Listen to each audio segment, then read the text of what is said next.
Hello, welcome everybody. Welcome back to Comedy or Worse. I'm here with my very special guest. Ombretta Di Dio. Yeah, she can say her name better, way better than I can. So, how are you doing today? I'm doing great. I haven't been here in a while. Yeah, it's good to have you. So, I have some prepared questions. Do you use a stage name? No, this is my name. It's the name that I came with the first time I did an open mic in 2015, and then I just stuck with it. It's my real name. Oh, that's so cool. You know what it means? No, what is your name? It's the Italian word for little shadow. Like my first name, Ombretta, is the Italian word for little shadow. Little Shadow? Yes, and then the last name is even more ridiculous. Wow. I mean, it's of God. So if you Little put the name Shadow also, of God. yeah, Little Shadow of God. It's kind of like a, I don't know, a rapper's name in a way, right? Right, or it kind of reminds me of like a Native American. Yeah, or a Wiccan name. Nice. That's so cool. So how did you get into comedy? So I got into comedy because I don't know. I feel like I started watching comedy when I moved to the United States, which was 2013. Before that, I didn't really know anything about stand-up because I'm from Italy and it's not part of the Italian tradition. Wow. Like we didn't have stand-up. Like I didn't have stand-up growing up, and then I started watching these specials like Louis C.K. and stuff, and I thought, oh my gosh, that looks cool. And then I looked into open mics. I found the open mic at the La Jolla Comedy Store, which at the time was on Sundays. And then I went to the open mic, and then that's it. Okay. That's how it started. That's cool. So how many years have you been doing comedy then? Yeah, too many. 2015 until 2019. Then I took a break for a couple of years, including the pandemic year, and then I go back into it in 2021 when the pandemic was ending. Okay, sweet.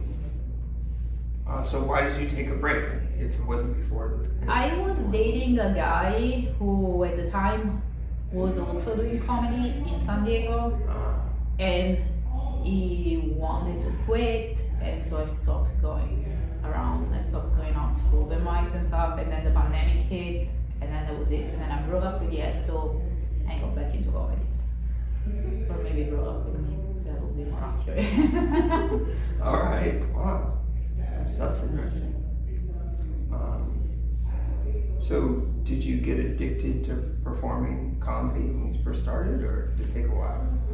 I got into it right away. Like I loved it immediately. Oh, nice. I was feeling very insecure just because, I have an accent. So sometimes it takes a second for audiences to get accustomed to it and to understand what I'm saying. So I had like people telling me, oh, you should speak more slowly so that people can understand what you're saying. And then other people were like, well, you're going too slow, it gets boring. So it took me a second. Yeah. To find the right speed. Mm-hmm. Do you like sometimes slow down or speed up depending on what you're saying? Yes, I generally slow down, like maybe during the punchline, so I'm really sure that they're getting it, because again, it takes a second for people to understand. Yeah.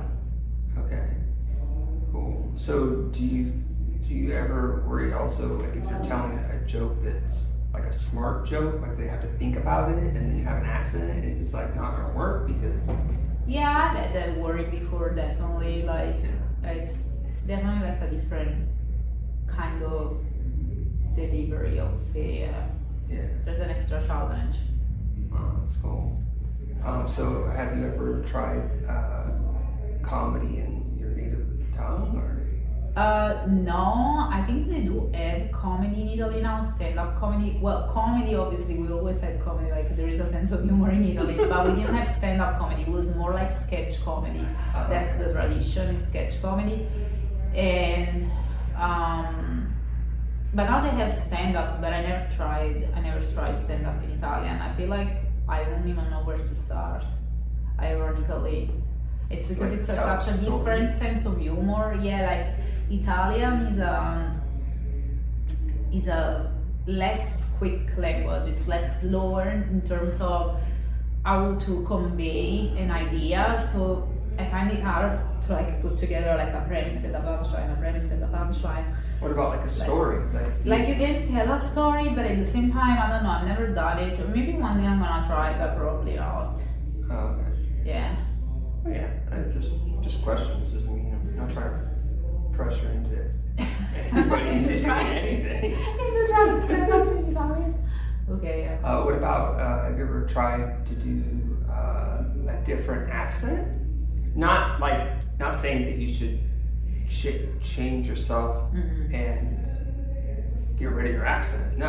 I'm saying, have you ever like tried to do like a character on stage? Oh yeah, one of my first accent? jokes, one of my first bits actually.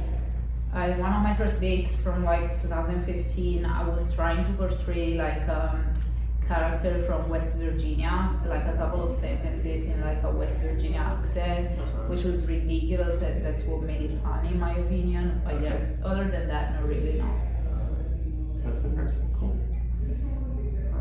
So what's your writing process? Well, I start from real scenarios, like things that happened in my life or experiences, and then I try to find the ironic part in it, like ironic / catastrophic, and from that like negative part, I try to make it funny, like maybe accentuating what happened to me, or trying to go with like a punchline that you don't really see coming from the premise that I have. But I don't really write, like I don't really sit down and write. I just think of ideas and maybe I put a note on my cell phone and then I go from there. But And then I don't you do the really rest have, on stage? Yeah, like I don't really have the process of sitting down and writing anymore. Oh, wow. That's cool. So you like that process? So Yeah, I just think of funny things and then like I basically text myself these ideas and then yeah. Okay. That's super cool. So do you remember when we first met?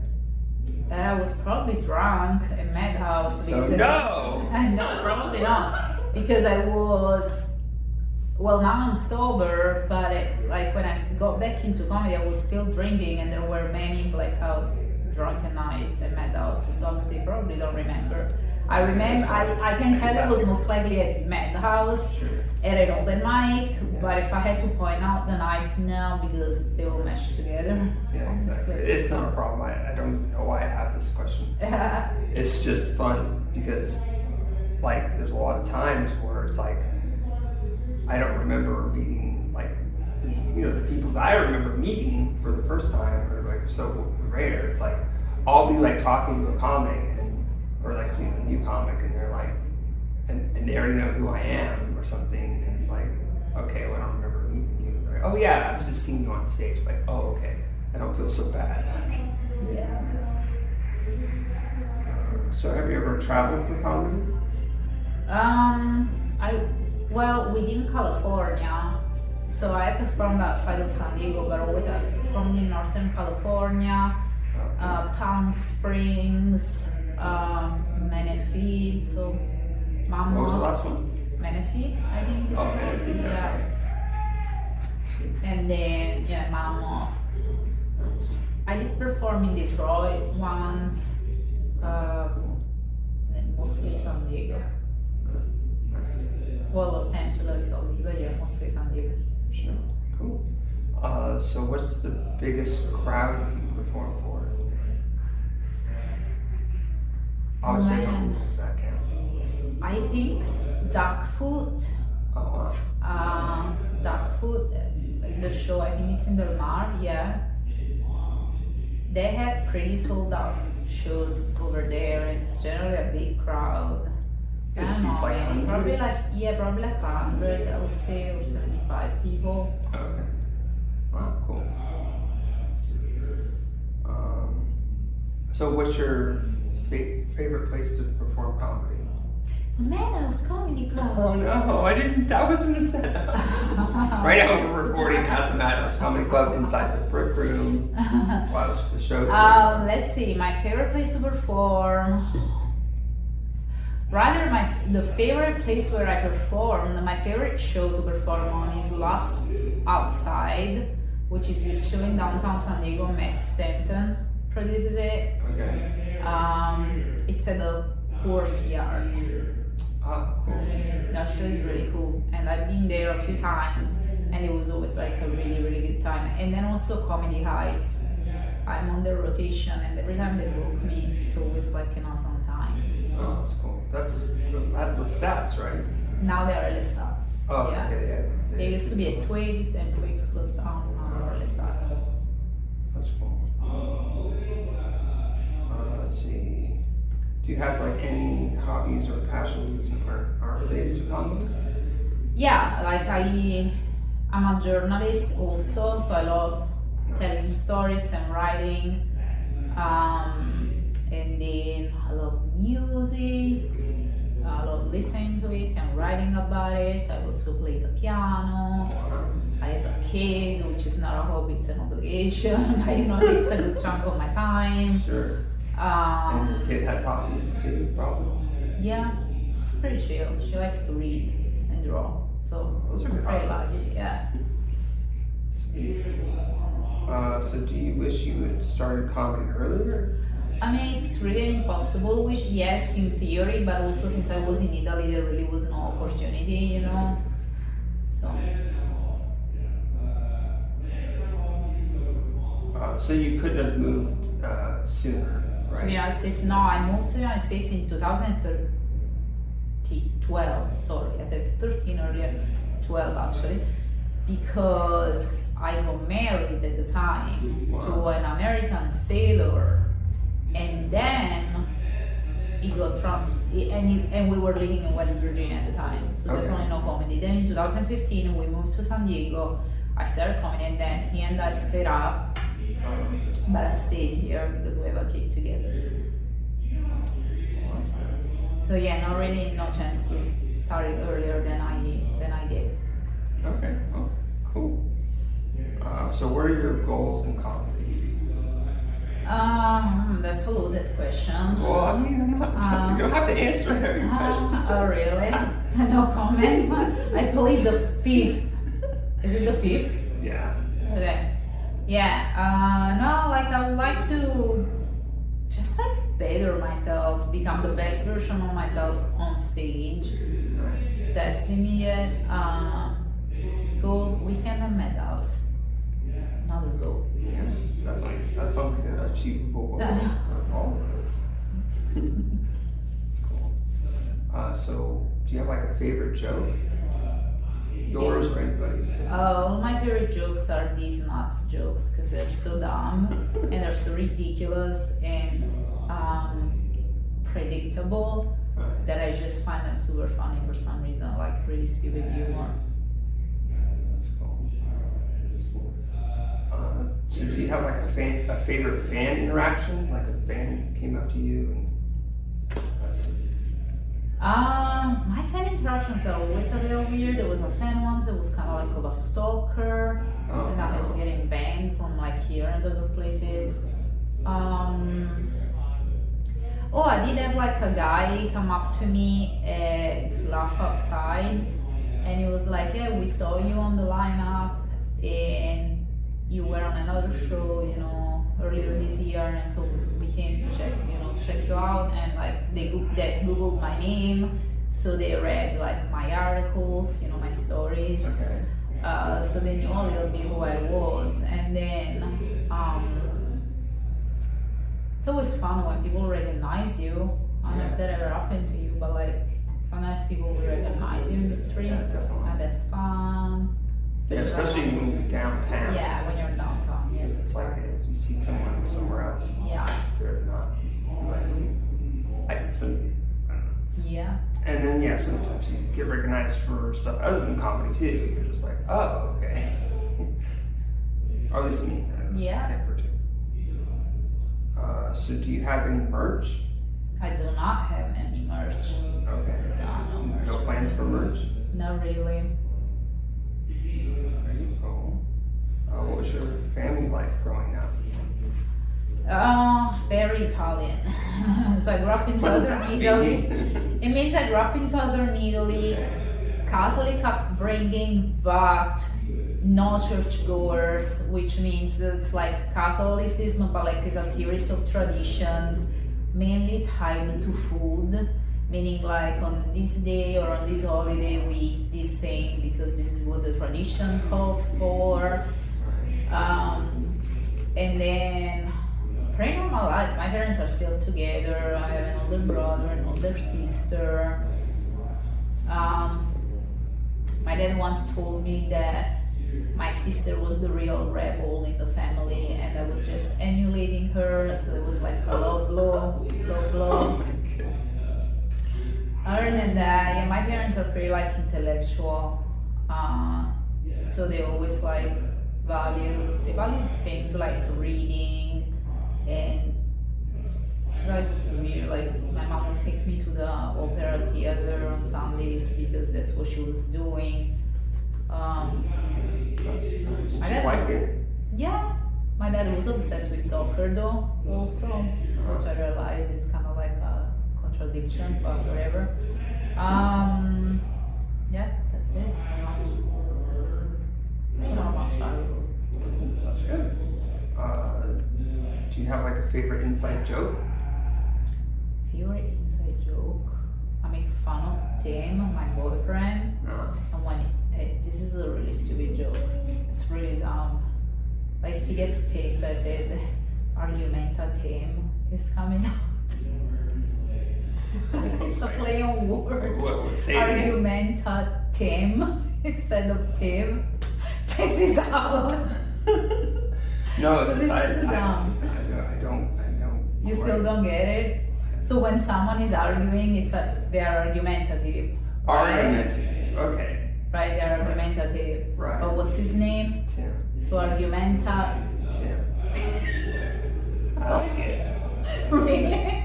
It's so stupid. So what do you think I say when he's upset? When he's upset. Tim down. Upset Tim.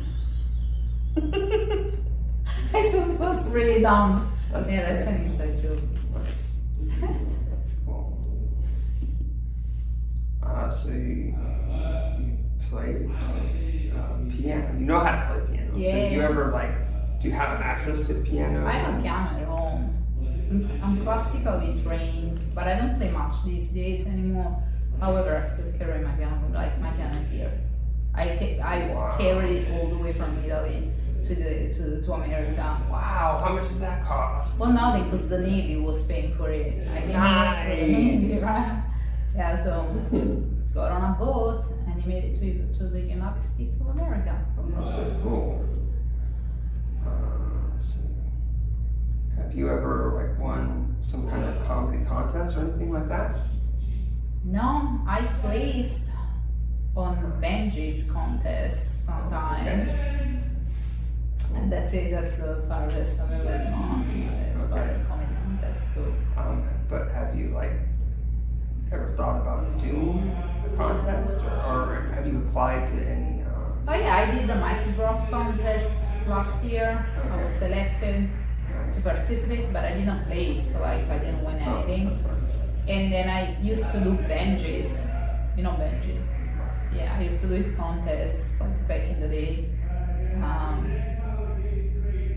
Yeah.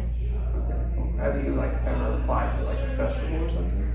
What's that? Have you applied to any festival? Oh, I think I applied to one festival at some point, but I don't know, I can't even tell you which. Oh, okay. I don't generally, I haven't been doing that. When is a good time to even apply to those, because otherwise you're just throwing money away. Yeah, I feel like I don't stand a chance. I'm not gonna waste my money. Right. So what's the worst thing about comedy right now? Right in now, the scene, or for you, or whatever? How you interpret it? well, obviously not getting booked as much as you would like is kind of like. Okay, And so then, how many shows a week would you like to do? would I like to do ideally? Yeah. Like maybe like 2 or 3, ideally. But you know, and then like you have to stay relevant all the time. Like maybe there comes a time when you do like a couple of shows a week, but then you staying consistently booked like that. That's what I've always found challenging, because obviously there are gonna be new faces coming in, people quitting, right? Like people come and go. There's a lot of turnover, so it's hard to stay relevant. Alright, yeah. So, do you want to do the Fox and Bruin show? Are you free on Fridays? Yes, you booked me once. I booked you once. Yeah, you should. That was a fun show. Yeah, I think the next day is like March 15th. Oh, okay. Do you want to do that? Yeah, sure. Thank you. Okay, awesome. March. Let's see. Is there anything else, or is there anything that you want to talk about? Not really. No.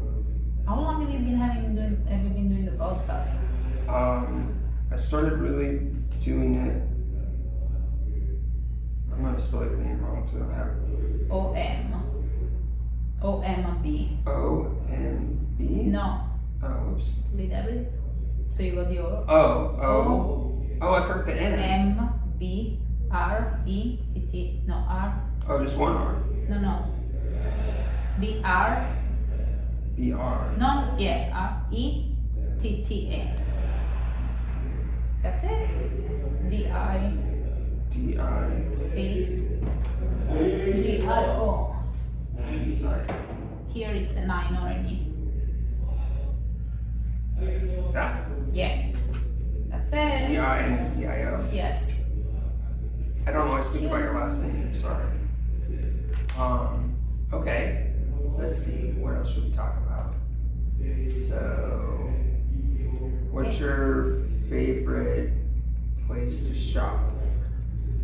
I shop online mostly. I don't like shopping. No? I don't really like I don't like going in person. It makes me feel overwhelmed and I get anxious. I don't like being around all that people and like whatever. So I just do all of my shopping online. I'm weirdly obsessed with existentialism and philosophy in general. Wow. So I spend a lot of my days like just thinking about like abstract shit. Okay. Do you think that numbers really exist? Well, in an abstract sense, but I think about existentialism mainly, so like stuff related to the meaning of life, and there are like some philosophers that I'm really obsessed with. So when I'm not writing or like trying to come up with jokes or whatever, listening to music, that's what I mainly think about. Which I realize, as I say, this is really freaking weird, and it might come off as like, I don't know. No, I want to engage with you. What is the meaning of life? So according to the philosopher that I follow more closely, which is Camus, and he was French. He was a French guy from the 1900s. He claimed that there is no meaning of life, and then the meaning of life is extremely subjective, but we should not obsess over what the meaning of life is. Instead, we should find a passion and so like fall in love with something, not necessarily romantic love, and then like that kind of love, that kind of passion is what keeps you alive. So what prevents you from killing yourself. So the meaning of life is literally do what you love and try to stay alive. Right. Because if you do end up killing yourself, you're failing essentially. Yeah. So like there is no meaning of life. Just do what makes you happy. One time I came up with the meaning of life is to bring meaning to your life. Yeah, exactly, pretty much, right? So like don't see, I know philosophy. I can sum it up. The meaning of life, but like find a passion and follow that, and then like probably more than one passion, right? Yeah, whatever makes you happy, and whatever literally says whatever prevents you from committing suicide. That's what he says. Alright. Yeah. So do you ever think that we'll figure out what comes after life? I don't think we're gonna figure it out, right? Until we Because if die. it's afterlife and it's not a part of this realm, Right. I don't know what comes after life. I don't know if I believe in an afterlife. I'm agnostic, which means that like, I don't deny it. I don't believe it in it either. Like whatever, maybe. I don't know. Yeah. Interesting. So do you think time exists? Time means nothing, right? Time means nothing from like I mean, I think human beings made up time to give a sense to their life, right? So to have like celebrations of life, like birthdays or holidays, so that essentially like life acquires some pleasurable stuff in the midst of living it. Does that make sense? Right. So you can help categorize and because if there was no time, you would just be, or if you were living outside of time, you would be experiencing everything all at once. Right. And it would be hard to separate it. Yeah. That's interesting. Okay, I'm doing this. So do you listen to other podcasts at all, or do you just? You know, I'm like a bad millennial. I'm not really into podcasts too much. I am working on one on my own with him. Nice. About the differences between in a series of things between Italy and America. So we like analyze one subject at a time. Like it can be like high school or sports or prom or whatever. And then we talk about the differences between what happens in Italy and what happens in America. But it's gonna take a while before it sees the light of day. And other than that, I don't really listen to podcasts. I'm rather like So are you like trying to like bank a bunch of them before you start releasing them? Yeah, we're trying to record like maybe 9 or 10 episodes and then release them slowly. That's cool. Nice. Well, I look forward to when that comes out. Thanks. Sweet. I'd love to have you back if you ever have anything. Oh, also, this podcast is interviewing comics, encouraging the audience to see live comedy. So, is there any shows that you're doing in the future that you know about? Yeah, I'm on a show on February 6th at the Gallery in Chula Vista. Oh, nice. Then I'm on a Valentine's Day show, February 14th at U31 in North Park. Some birthday party on February 24th, but I guess it doesn't really count. And I think like you're not invited. You're not invited. And Sorry. then there's like a gym show, I think on March the 2nd. Yeah, I have a few coming up. And then she's Then I'm going to be at Quantum Brewing Quantum Brewery. on March 15th, 15th. 8 to 9:30. Yeah. Oh, And yeah. then I have another one on March 20th at U31 also. Nice. So I have a few coming up. Oh yeah. So the episode's going to be coming out a little later, but I'll try to.